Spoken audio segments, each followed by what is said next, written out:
Welcome to Conversations in Bioethics, a podcast series in which we discuss contemporary bioethics issues with Cleveland State faculty and other professionals. Hi, this is Dr. Nicoletti, and I'm here today with Dr. Elliott Ingersoll, who is Professor and Chairperson of Counseling, Adult Learning, and Educational Leadership at Cleveland State University. He is also the host of the podcast Apply Topically, which can be found on Apple Podcasts and Stitcher, among other places. And in the podcast, he and his colleagues in their department at Cleveland State talk about counseling research and up-to-date issues. And I've actually been a guest on that one. So I'm happy to have Elliott here today as my guest. So good morning, Elliott. Good morning. Good to be here, Tony. Yeah, I'm looking forward to doing this. So it's April 15th, and I thought that was important in this case. I don't always date the podcast, but I thought it would be important in this case because we are in the middle of dealing with the coronavirus, and things are changing so quickly and so fast. We're getting different kinds of messages daily. Of course, there could be some issue. There are issues there in terms of that inconsistency, but even in terms of the best medical information that we're getting, that is changing quickly as we learn more about it. And anyway, so we're in the middle of the stay-at-home orders, and the perception, at least, or it seems to be, that people are adjusting to that. There definitely seem to be some issues at the beginning of it, but we do seem to be making progress. We're flattening the curve, and the orders will expire at the end of April. I haven't myself personally thought about anything after that, but we don't know what that transition will be like, or if there'll just be reinstated the orders, where we'll be with the virus. But anyway, my perception at least seems to be that whatever the reasons were that it took time for people to adjust, we are getting there. But then suddenly now the conversation has changed pretty abruptly from the administration, some of the governors, to think we have to reopen because of the effects of long-term economic hardship, and people need to get back to their jobs and things like that. Now, certainly that is going to be true as this goes along, and once again, we don't even know what are the effects going to be of that. Even if, let's say, we reopened in June or something, which it's not going to be that way, where we just sort of reopen freely, what would the effects of that be? But certainly we're going to have to deal. It's looking like this is going to have effects, on our economy for the long term, at least in the next couple of years. But we are still in the acute phase, where the main harm seems to be coming from the loss of life and the devastation of the coronavirus itself. Part of the goal of flattening the curve was to not inundate the hospitals, which would have a very harmful effect on physicians and healthcare professionals, and also would cause more death for people if they don't have the resources, the professionals don't have the resources they need. So anyway, we do know that the economic hardship can have a very devastating effect on people. The last time we really dealt with this in the effects of the last recession, we know that the causes of a lot of this had to do with the structuring of the corporate world, the big disparity between the top earners and people in the middle class and lower class, and the loss of jobs. We have a different kind of situation here, but of course we're going to be dealing with the loss of jobs. And so I immediately thought of you, Elliott, because as that discussion becomes a discussion about balancing the benefits and harms of dealing with the coronavirus as compared to dealing with the likely effects of it, in terms of the economy, I thought it would be great to get in that conversation. And I like I said, immediately thought of you. I thought it'd be great to get your perspective and, how you balance these issues, and just looking at it from a mental health perspective. So do you want to just take it from there? Oh, absolutely. That is, it's a very strange time. And I think I've been thinking about, isn't the big three art, morals, and science? Sure. Or I you mean, mean in philosophy? yeah, like Or- science is kind of what can we know to be true, and Right. art is what is beautiful to the individual. But morals has always been about ethics and how we treat each other. And Absolutely. it's Right. fascinating that we're seeing this, the science, not even the science, but the virus, the realities of the virus and what we know about them from science is kind of driving things for the state governors. And then, of course, that's impacting, I think, the way we are interacting, and all of the other economic fallout is certainly a consequence. But people can say whatever they want, they can believe whatever they want, but the science of it is really irrefutable and driving the agenda. And people who would normally want to cover that up can't do it Mhm. as easily under these circumstances. So that's something psychologically, I'm always fascinated by people's capacity to lie to themselves. I think it was Nietzsche who said the greatest lies we tell are the lies we tell ourselves. And now, I saw this story about a pastor who was holding services, just died of the COVID-19, and was warned. But there again, the idea of belief trumping what science was saying. It's a real circus right now. Absolutely. Yeah. Well, and yeah, there are a mix of these issues, and I wanted to get into that as well. But I'm glad you brought up that, of course, about ethics, because maybe I could set up this initial question. So, when in bioethics and in ethics, we have utilitarian theory, which underlies a lot of social policy, right? So utilitarian theorists are consequentialists, and they believe that you have to try to promote the greatest consequences, right? And try to balance the benefits over the harms. We always know that an action can have some harmful consequences, but we want to look at,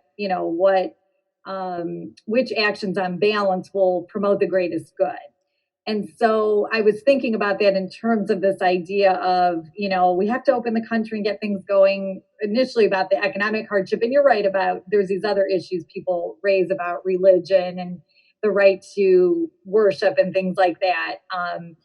But so from a bioethics perspective, we can look at that on an individual level, like the harms and benefits for an individual person, but then, of course, at a social policy level. And so, in reference to science and what we know, I think it's good to think about, well, what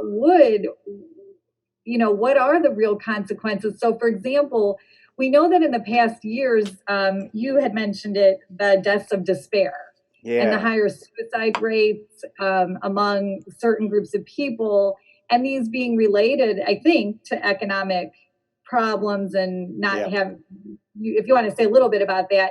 And so my question is, like, does that a model apply here, or when we're doing it in a very calculated, purposeful way, does that make it different? Like, what can we reasonably say about the potential for higher rates of depression and suicide, and having to have our eye on that as this continues, or if it continues and we don't open things up?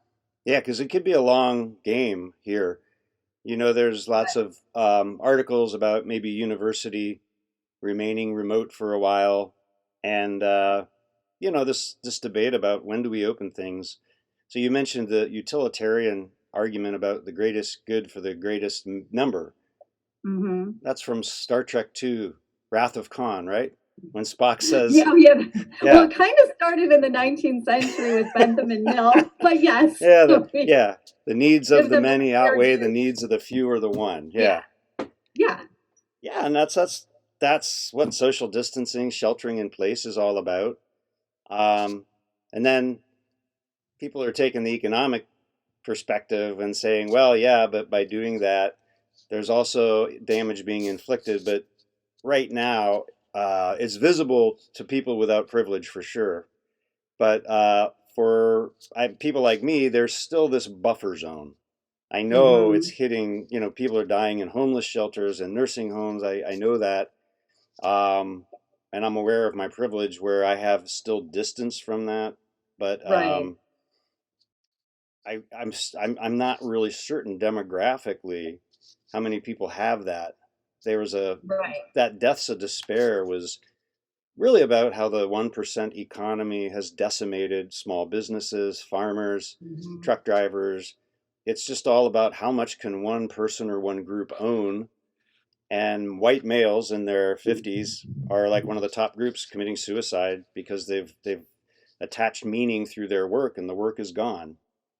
So, Right. hitting this reset, I've wondered, for some people, they might think, hey, maybe this will shake things up and maybe we'll come out with a very different model, where other people might just see it as another step of decline in an already very difficult life. Right. Right. So, how do you see, like, what to you as a counselor, or from your perspective as a in what you do, how do you see this, like somebody who's a small business owner, let's say, who has had to shut down right now, and how do you see the threat of mental health issues, for that person? It's pretty stark. And I know a lot of people in that situation. There was a series of studies showing that people are feeling more physically tired, and I can attest to this because I'm Mhm. not a tired person. I sleep about 4 hours at a time, and I'm going like 8, and I'm having the most vivid dreams. And there was another study, Deidre Barrett. She's doing an international survey now about how people's dreams have changed since they've been in shelter in place. And Okay. she would say that as our external world shrinks in a shelter in place, the brain mind kind of picks up the difference by making the dreams more vivid. So she's looking Yeah. at how are people dreaming of COVID-19, or are they just dreaming more and more vividly? Right.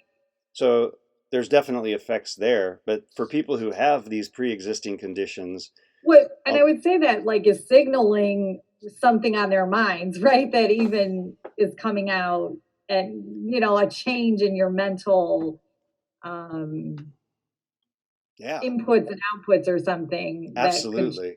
could lead to a different, yeah, kind of shift. It's really quickly, I was gonna say, it's funny you mentioned that about dreams. I hadn't read that, and a couple of days ago, now it's just one person, she's on my Facebook page, and she posted, that she was having really vivid dreams, and for some reason, she didn't say what they were, the content, but I was gonna tell you before we started last night, I was having really weird dreams about, it was either summer or fall classes starting, and I actually went to Cleveland State, and there were all these people crowding around in the library, and I was trying to get a computer that nobody had touched or something, and it was like a weird, vivid dream, and then I eventually I woke up, and I was glad. Yeah. Yeah, and that's a great example of what she's talking about, how this will play out in our dreams, or our dreams will play out to distract us from it. But Yeah. one of the weird trends we're seeing, so we've got 60 interns at a time, and many of them have gone to telehealth counseling, but the no-show rate is double for telehealth Mhm. appointments. And you and I talked a little bit about this. Like, teaching online is so draining. There's Yeah. no interchange of energy, for lack of a better word, not to get woo-woo, Right. but and I think counseling is challenging in the same ways. But a lot of people who are depressed, the challenge of the format change, they're just like, I can't do it. Yes. You're talking about in that specific instance, you're talking about, the format change for somebody who was coming to see a counselor and now versus having to do it by telehealth. Yeah. And they're kind And of they bailing because it's just too much. really, Yeah. and we're seeing that a little bit, it's funny, in the online teaching, there is a difference there also because I do teach fully online classes that will begin, of course, at the beginning of a semester. And then, now I've never done this, of course, where in the middle of the semester it just got cut off and I've even done blended classes, but that's different.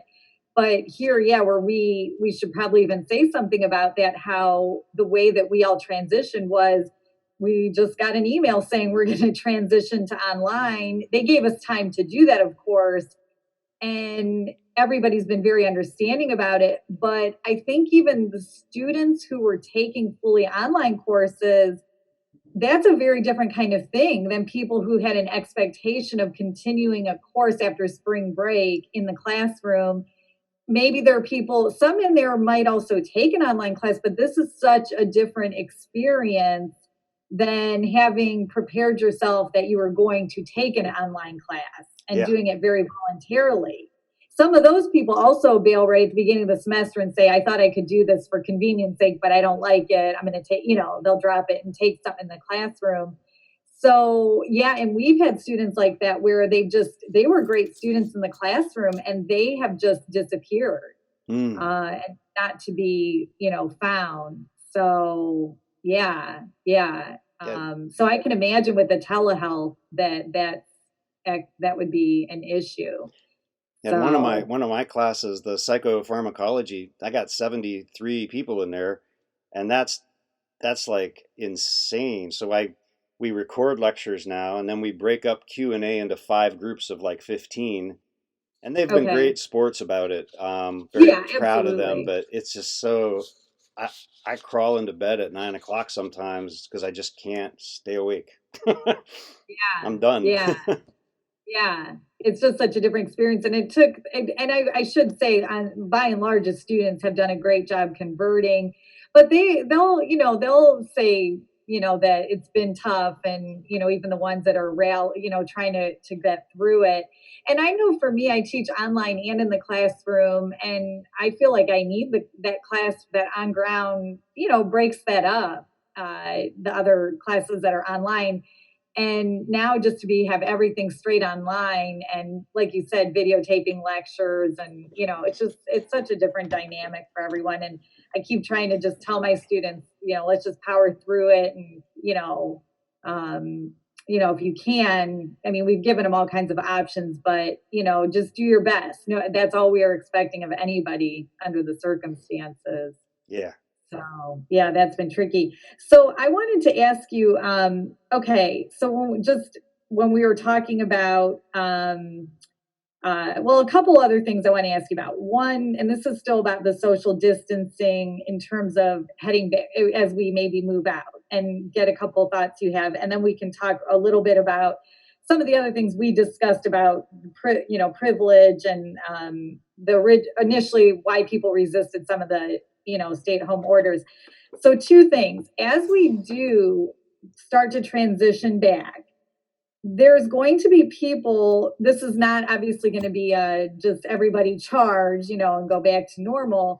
But even aside from the other issues that raises, there are going to be people who will have more freedom to move about. Okay, so let's say somebody has the antibodies and we do test for that, and they're a little bit freer to move about.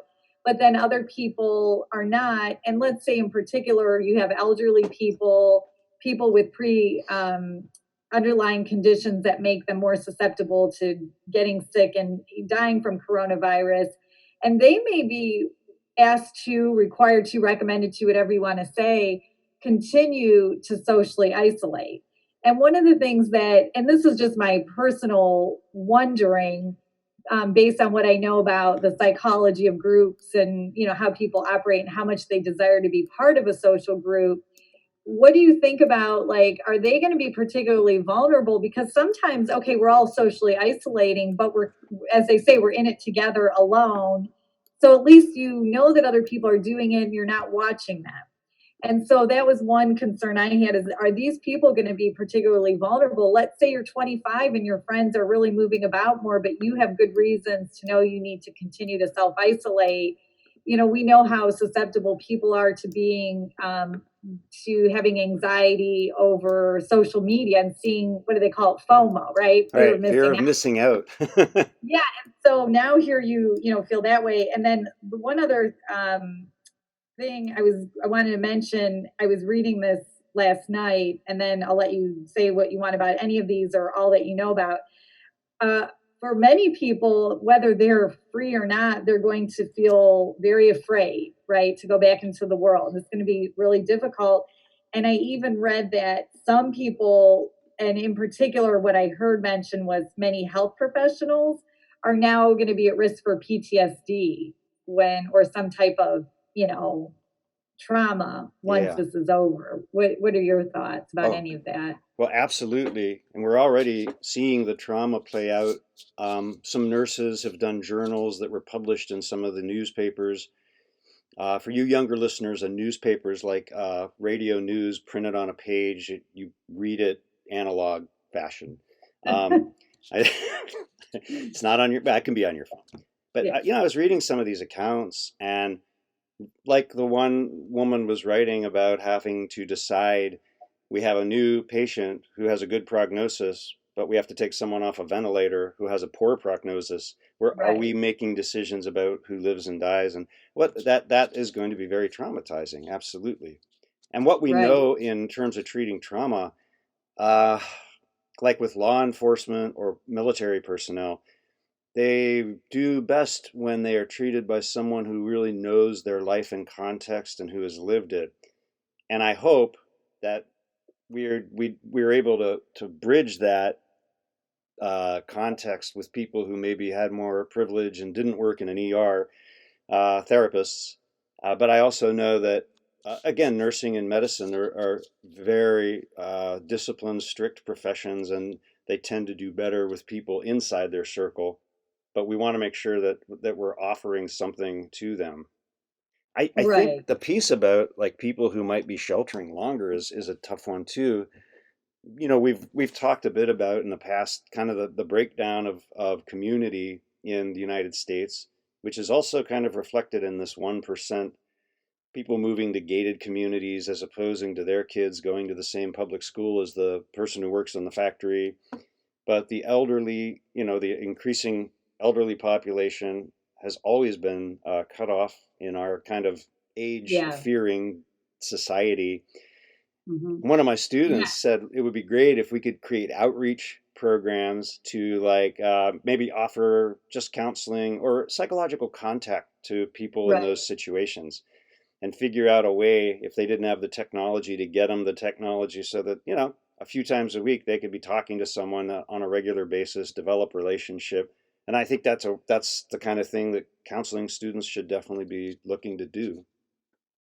So that's a good point that you make, that these groups that may be asked to socially isolate or recommended to do it or to do things that are even stricter than what other people are going to have to do, they may already be a stigmatized group or somewhat have feelings of social isolation. Yeah. So the elderly, that obviously makes sense. And then young people who aren't as healthy as their peers probably, I would think, have a pretty good likelihood of suffering some feeling of being different, or not everybody understands that, because when you're young most people are pretty, typically are healthy.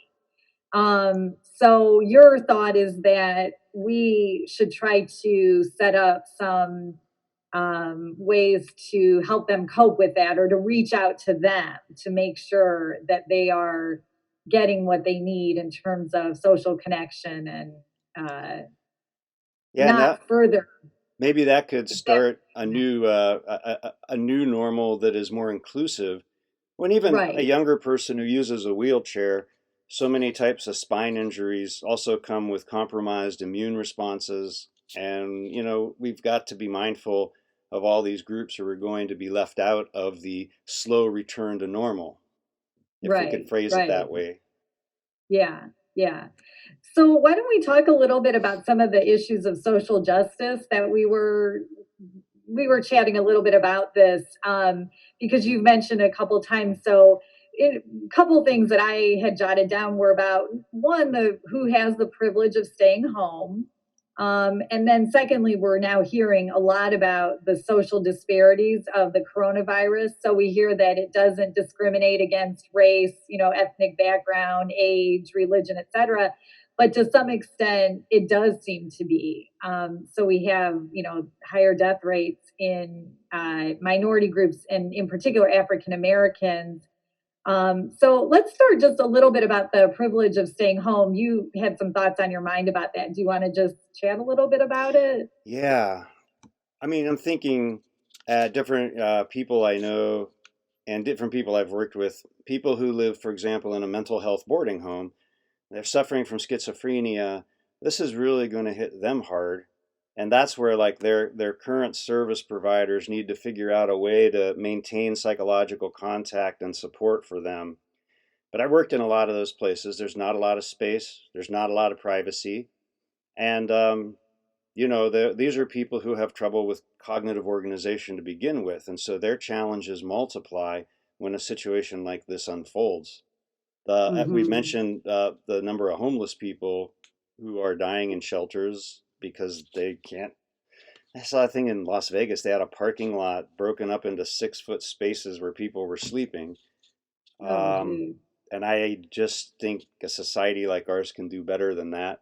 But that's, of course, when people get upset about the stock market, I'm like, well, fewer than half Americans can be invested in stocks. I mean, I have a retirement account. Again, that's privilege. But when people say they're freaking out about the economy, well, which ones? Is this the ones who need to double their billions every day? Well, too bad. I'm sorry, but maybe a pause is necessary for reflection. But then going back to the small business people who are out of business, and they can apply for grants and loans, but after that's only going to last a short period, and then they have to decide like how many restaurants will be able to open up again and how many will just fold, because that's such a thin margin line, restaurants. It is. I was going to say that, yeah. And then they're not going to probably be able to, fill the capacity even if they open. So, I mean, you're definitely going to see some of these small businesses just are not going to be able to come back. And then we were also talking about, the issue of, well, for example, like some essential workers, people who we think about people who have to, I was saying to you, there was a story on television about someone who had to work at a grocery store. But this can be different too. Like in the Ohio area, most people, can get to their place of employment fairly easily. But they were telling the story, not everybody either, but this story in particular was about New York City and how this woman was working at a grocery store, which already you're taking a risk, right? You're going to be around the public and you're dependent on, to some extent, on how they act as well around you, not getting too close to you in that. But she also had to take like an hour's worth of public transit just to get to her job. Wow. So incurring even a greater risk, at that point, whereas we currently are able to stay home and teach online and, things like that. So that gets doled out disproportionately too, the risk that people have to take to keep their job if they haven't been shut down. Yeah, and my partner works for a steel company, and they've been deemed essential. And of course, there were no masks. And so my partner and several other people have been making masks for the workers in the plant, and they're working remotely. But the workers, of course, have to come in to make the steel fittings and everything. But they're taking a risk because you don't know if your coworker is observing the same level of vigilance that perhaps you may be, and so that's a difficult one. And who makes the choice about who gets exposed to this? It's almost forced on people, right? It's like a forced choice. Yeah. Well, yeah, and speaking of that, that's actually a kind of a good transition here. So do you want to talk a little bit about this recent issue that's come up about the health disparities in terms of how coronavirus has highlighted some of these issues in minority groups like African Americans? Is that we could talk about? So I did jot down some statistics. Now I did just pull these from like the BBC website and a couple other places that seem reliable, but I'm relying on that. So it's a couple of things that I jotted down. In America, 33% of people hospitalized are African American, but they make up 13% of the population. In Chicago, 68% of the deaths in Chicago are African American, but 30% of the population in Chicago. And one of the reasons is that African Americans are more likely to suffer from underlying health conditions that are exacerbating the coronavirus, like diabetes, asthma.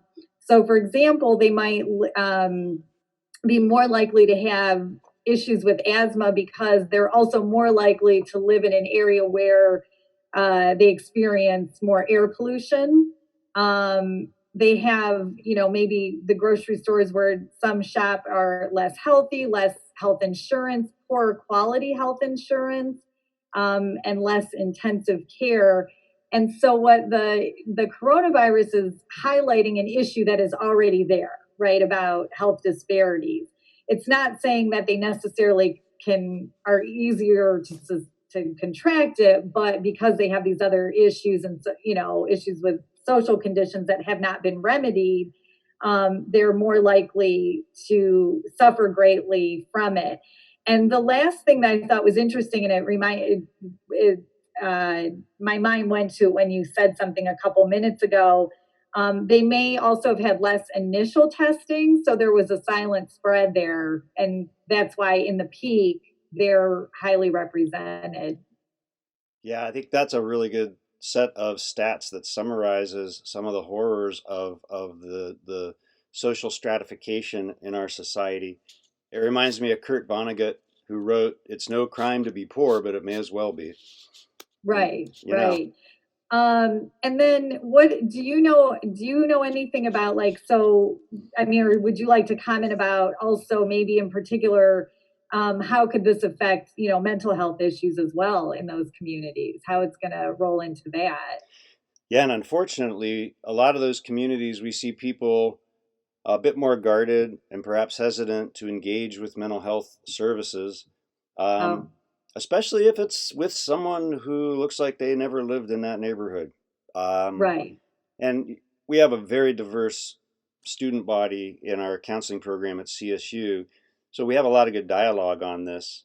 And I think one student said it really best. And she said it's not even insouciance in a moral sense, it's just lack of exposure to the real suffering and the real inequities. And then when something like the coronavirus highlights these inequities, at first, your beginning counseling student might just be overwhelmed by the enormity of the suffering. So we always talk about, well, just what slice of that suffering can you address that is in your sphere of influence, whether you're on an internship or just starting your job?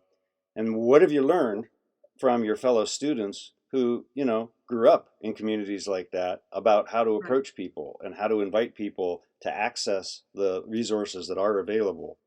And so that approach, I call it the bridge building, is very important to spending time with people who really might see you as different from them. right, right.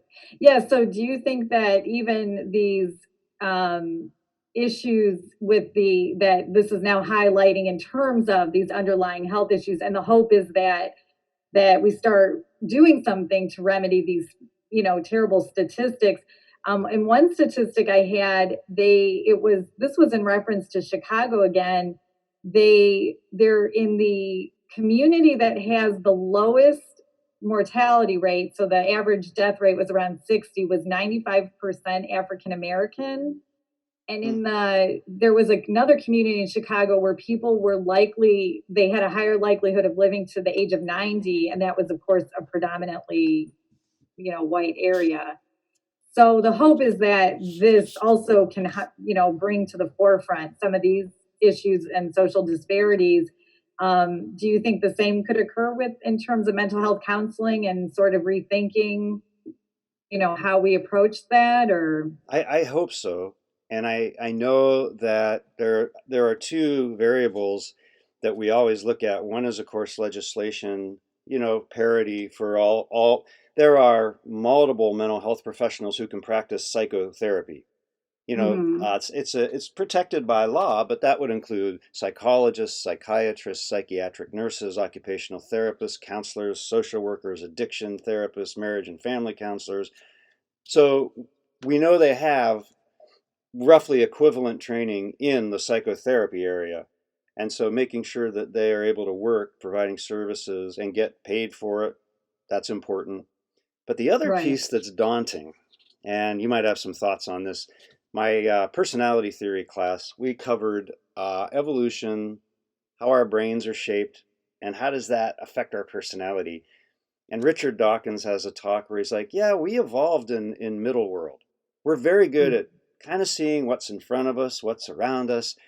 If you close your eyes and have to walk 10 meters, you and I could probably measure it off. But if someone says walk 340 meters, not so much.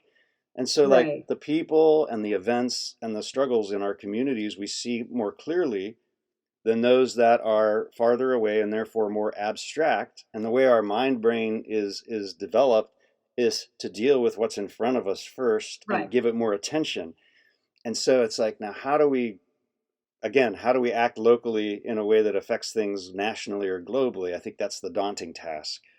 Right, right. No, I think that is a really interesting point, and we like to, sometimes we talk about these fallacies or these cognitive errors, I should say, that people make. Like, though I can't think of the error where people, they now, of course, now it's escaping me, but where everybody hears somebody yelling, but there's so many people, diffusion of responsibility. Oh, That's what. yeah. Kitty So everybody Genevieve's kind of thing. ignores it because they're not really close to that person, or it becomes easier to ignore. And we say, like, oh, we've all become so detached and jaded by just the sheer amount of what we see. But part of it is, like you said, it's just the way our brains were developed to deal with what. So is the solution to get people more into other local areas and operating, get them out of their niche and into these other locales to have more of an experience of, what those other people are living through? Or what do you think is Yeah, a and solution? contact. It's all about Yeah. real Yep. contact. And real contact is just day-to-day contact, getting to know people. And that's the way we learn to care for other people, by getting to know them. We have all that research that'll show if you think of a group in the abstract, you can reflexively damn them with all kinds of Right. negative stereotypes. But once you get to know one person who maybe fits that group, it becomes very hard to put a white hat or a black hat on their head and say, oh, you're a good person, you're a bad person. People are incredibly complex, and contact with each other is what chips away at abstract stereotypes. Right. And of Right. course, we So live in this, a time where it is almost I know. defined by decreased contact because everyone's Right. looking at their phone, which that's a whole other piece that I hope that changes. But yeah, it's I it's it's know. a it's a rough go.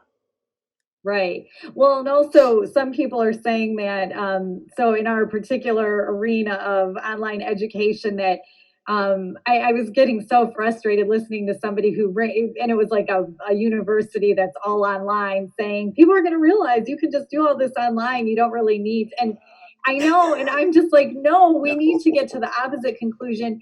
And I think people are going to come to the opposite conclusion and realize that we do need that contact, that day to day. And I think of it from a learning perspective, what you gain by being kind of quote unquote forced to sit in a classroom and listen to the whole lecture and not just sort of And your pause peers who and you don't start. agree with. Yeah, yeah, absolutely. And, you can think of it from that perspective. But yes, from the social perspective, how you get to know people when you interact with them in that environment, as compared to if we just were all online and doing Zoom. I mean, it's helpful to have that some face to face contact, but different than, I don't know, just seeing their daily habits and walking down the hall and running into them and walking in together and chatting before class starts. And, you can't get around that. But I agree. I think the solution there seems to be, at least some big piece of it, is getting people into, getting them to interact with people that they don't agree with or are very different from them or aren't, part of that. Yeah, So and yeah, yeah, that's I the point. I appreciate what you said about, like, the online universities, and of course many of them are for profit and they Yeah, come with some baggage. And we Which you have a also, podcast about, right? So pardon me, people can go back. You have a podcast episode about that, we the do. for-profit versus not-for-profit universities. Well, and what the for-profits did is realize they had overreached, and now we see the emergence of venture capital groups promoting online program management services. So Okay. they'll take over a program, get 50% of the tuition, but pour millions into marketing that program. And I'm hoping that this doesn't then swing to, oh, see, we were right. You've got to be prepared to be online constantly, just like you said. And I'm like, well, no, let's put it in its place. There's a place for remote learning and online. Um, but moderation is the key. Can Yes. can those private groups practice moderation without trying to take over the whole enterprise? Can we be Right. open-minded about the role they could play, without being troglodytes about trying something new? There's got to be a Yeah. golden mean there, right? Right, absolutely. Yeah, and I was gonna say we don't we in already, I mean, as university professors um we accept that online education is here to stay and it has its place and our goal is to improve it.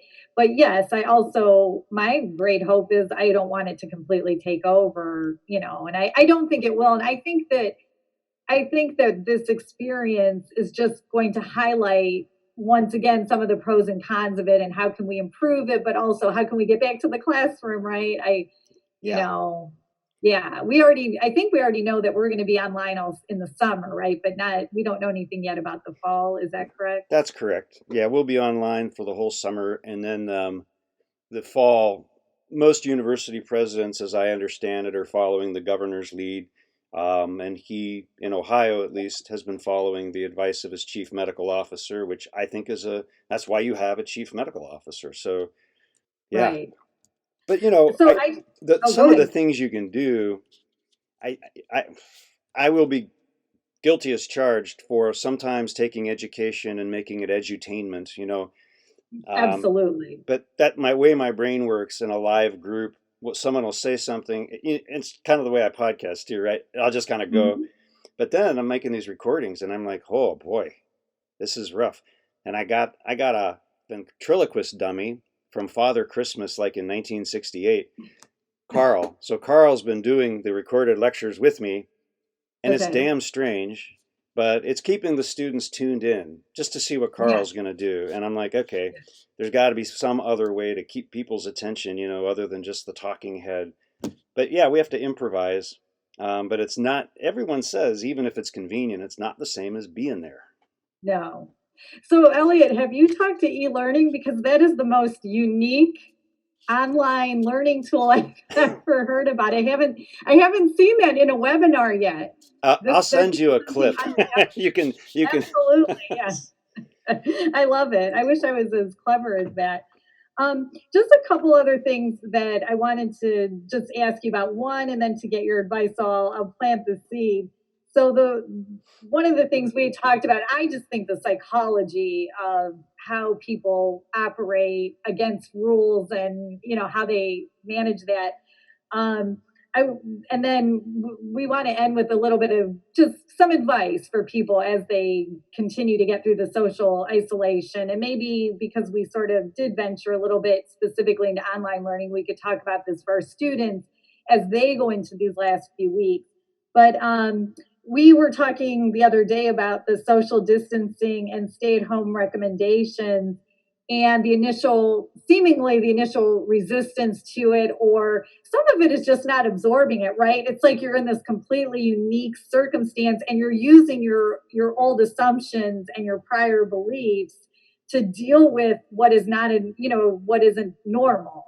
And so maybe our beliefs are a little bit conservative that way. It takes time to catch up. But you had mentioned a couple other factors that can play a role. Can you, and I could even, I don't know if you want me to, but I know you had mentioned, and I love the way you put it, the crisis of individual rights, and then talking a little bit about homogeneous versus pluralistic societies and that. Yeah, and we had talked a wee bit about South Korea, Sweden. Sweden, maybe. Um, Although they're doing a different kind of thing. They actually apply back to that conversation we had about just go about your business, but if you're in a high risk category, socially isolate. So maybe yeah. we'll get data from that. Well, and they just crossed the 1,000 mark for deaths, unfortunately. So Oh, the countries around them, like Denmark, who have had maybe a few dozen deaths, are suggesting that it's not working as well as they'd hoped. But even the right, reason they probably did it is because they're a more homogeneous society, and South Korea is a more homogeneous society. And so there are fewer dissenters in the sense of they're not their national identity is not based on a notion of individualism per se, right. but it's always been more about the Like a nesting in the collective. group. And Okay. in our society, it's very pluralistic, but it's also got an individualist ethos, which is much it's very much a psychological reality, but it's a mythology because we don't do well as a species on our own. We need to work in groups. Right, That's how we outsmarted very fast, vicious predators, And right, so there's this very tenuous relationship between my individual rights and my responsibilities to the community, or in medical terms, the herd, to right. slow the spread of a virus or to keep myself vaccinated or donate blood, whatever it is. Um, and I don't think we've had enough dialogue, civic dialogue in our society about those very important pillars. We used to have a class in the 60s and 70s called civics. And Hmm. it was about Yeah, what is it like to live in a democratic republic? What is my right, responsibility as a citizen? I mean, that was a big deal. And we had to have it before we turned 18, voting age. right. And I know other societies do have those. So I think the kind of Wild West mentality that's been unleashed by internet, Yeah, social media, I would love to see us tame that again collectively, not top right. down, but tame that and explore more dialogue about what is my responsibility as an individual to just my community. Let's start there. Right. That's send them over to our department, the philosophy department. To have we can have them take ethics. Right. Yeah, That's what that's what you we're all doing. excel at. That's it. Yeah, and so the other thing I also wonder too is, and maybe this kind of falls down on the collectivist society versus more individualistic societies. This idea of being, I don't even know if the word is more risk tolerant versus risk averse, or if it's denial of what can happen too. Does that play any role? Because sometimes when I would, you are observing some of the scenes, well, maybe they were low risk groups. So, for example, the issue initially where spring break was occurring in Florida and people were on the beaches. And of course, it was in a low risk group, right? It was predominantly young people. Although, when they showed the scenes, there were older people there too. Now, we don't know what kind of information they were getting. Were they influenced more by what they were seeing in the community versus the news, or things like that? But does that influence people as well? Because, for example, like when you even think about practices like smoking and drinking alcohol, and you know, you have to be somewhat in. I don't even know if it's denial or risk tolerant, taking that risk that you won't be in that group that suffers from it, or Or it's maybe the satisfaction of the short-term state yes, outweighs the more strategic concerns. And this is where I'm a deep believer in education, because the more education a society has, then you start to see more strategic thinking. And right, and that's why, like, take a developing country, educate the women in particular, and watch how the birth rate falls. That has happened right, over and over and over. And when these women are interviewed, regardless of whether their society is thought of as collectivist or individualistic, they want some determination over how many children they're rearing, right, and just even as a practical choice. So these other things, like the attacks on science of the last decade, the I call it the deformal. Steven Pinker calls it the deformalization of culture, right, where people mistake the ability to dialogue with the idea that, well, an expert's opinion is just an opinion, so mine's Yes. just as valid. It's like, no, theirs Yes. is backed up by years of study and expertise. Yours is reflexive to basically get out an Rebel emotion. or yeah, having this rebellious attitude or something like that. Yeah, and we had mentioned earlier I was a guest on your podcast, and so as you know, I teach this class on the philosophy of happiness. And I think too, you hit on an important point there when you said maybe it's the satisfaction of the moment. So maybe that hedonism in our culture, where it's pleasure seeking or satisfaction of my desires, that's actually somewhat an offshoot of it. And then I was talking about the ancient theory, and people actually like Martin Seligman have kind of come back to this idea of happiness in terms of well-being, where well-being takes into account, or human flourishing, being more prudent and calculating about where your long-term happiness lies, and giving up short. Even actually Epicurus, who is classified as a hedonist, had a much more analytic idea about being calculating, and in terms of which of your desires you pursue, so that you can look out for your long-term good, as opposed to the satisfaction of the moment. Yeah. And so maybe people kind of giving into that. And also, I think in that case in Florida, being influenced by their peers and not wanting to miss out, I still think that is so important to young people. Would you agree? And being young, I mean, yeah, being young and feeling invulnerable. I mean, we of course, yeah. I'm not being judgmental Oh really, no, I because don't pick that up. I just, but no, I just am saying I don't know how would I have responded at that age. I don't want to put that. it's interesting too, because I look all my life. I've not felt that type of invulnerability, because I had a very profound illness in '68. I got the Hong Kong flu, and it got into my brain, and they thought I Oh had my. encephalitis. So they had 11 of us quarantined because they thought we had either encephalitis or meningitis. Gave us spinal taps. It was really traumatic, and I was really sick. I'll never forget that. And that made me that changed the way I look at things. And of course, then Sure. it got me interested in viruses, and it's still in there. And we know certain viruses can actually influence an organism's behavior. And sometimes I even wonder, is that my decision or is that the Hong Kong flu's decision? Right. But Wow. when I That's a lot to hear carry around. That's a lot to carry around. yeah, but so I'm like, when I hear a virus is on the loose, I'm like, okay, this calls for a lot of vigilance. But again, that's a Yeah. unique experience. I think if I'd been Right. lucky enough to kind of just stumble through without a major illness, I probably would have had that sense of invulnerability. Yeah. And I don't think I also, it could be by temperament, because I never felt that and completely invulnerable, but I do actually remember a certain point at which actually stopping as I got older and realizing I am going to die. I am, because then it really is just such a far out there idea. So I probably had some of that. And by the way, I a number of years ago was reading a book. It was about time, and the person, I think it was something about not wasting time. Actually, it was more like a self help. And the person was saying that one of the groups that is this is such an aside, but I want to mention it. One of the groups of people who are more, when they're younger, are more in tune to the passage of time and don't want to waste time, are people who have suffered a childhood illness.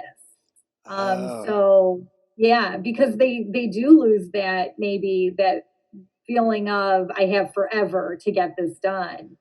And makes so at least sense. there are some positive things that can come out of that kind of, experience, that you don't want to waste time and you realize life is short much earlier, and maybe, don't want to waste it in terms of productivity, but maybe also in terms of relationships, and, seeking more fulfilling relationships.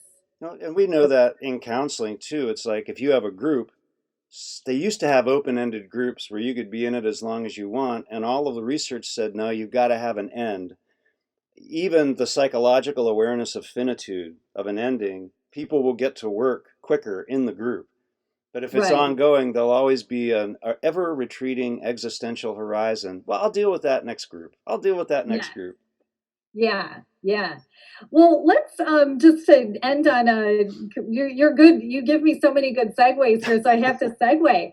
So this is kind of like the never a different kind of never ending, right? So I've heard people say that, if somebody told you that until, even if it was longer than May 1st, like till May 31st or June 15th or whatever date, if somebody says, okay, you need to stay at home until this date, and then we're going to then you can just go do whatever, right? You knew you had that certitude there. They're going But to this is a unleash different us. kind of, yeah, yeah. But this sort of puts out a different kind of anxiety, because we know that even when we hear dates, they may not occur. We may not feel safe. There's all kinds of things.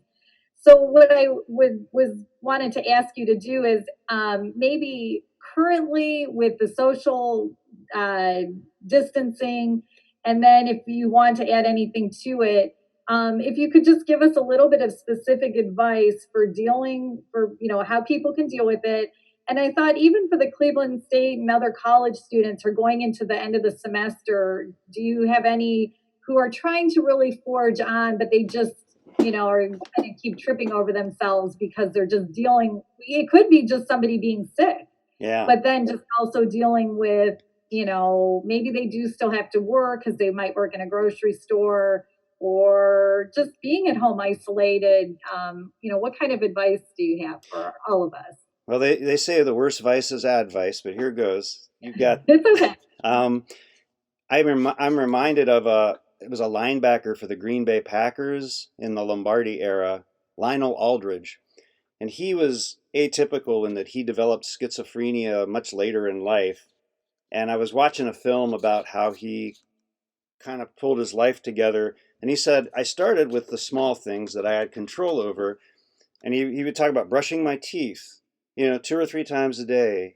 I remembered that's just a basic hygiene thing, and I'd always make sure I brushed my teeth, did my flossing, and when I got that done, I would check it off. And then my checklist could grow to other things, to the point where I could develop my own schedule, my own structure.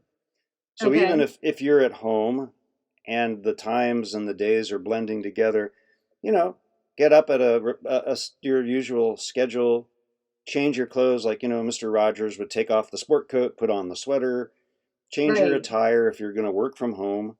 And then, like I tell my faculty, please, for whatever you do, unplug Friday at 5 o'clock and take Right. a weekend, and then find things that you always wanted to do, but maybe you didn't have the time or the focus at home.